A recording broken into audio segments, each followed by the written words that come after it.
Hi, Tyson Mutrux here again with the Mutrux Law Firm, and today I'm talking about criminal cases and actually bond hearings and getting a bond reduced.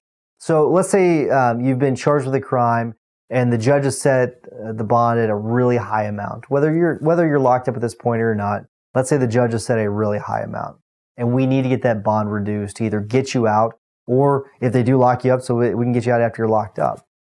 Just the process is really simple. If there is a victim involved, it could be an abuse case. It could be where you get a DWI and an accident occurs. It could be a theft case. There are victims involved in those. And we would need to give the state 5 business days notice. So from the date we file the motion and the notice of hearing, we've got to give them 5 days. So in that scenario where there's a victim, we're not going to get a bond hearing the next day. And in very rare instances, the state will actually waive that requirement, but in most occurrences, they won't.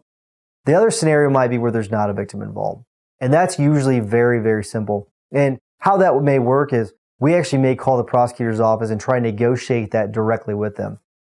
Some jurisdictions won't actually negotiate. The city of St. Louis, the circuit attorney's office will not negotiate, but a lot of other jurisdictions will. The prosecutor's offices will. They're much more flexible and much more reasonable. So we'll actually call them, and that's the first step, is trying to see, okay, will you agree to a lower amount?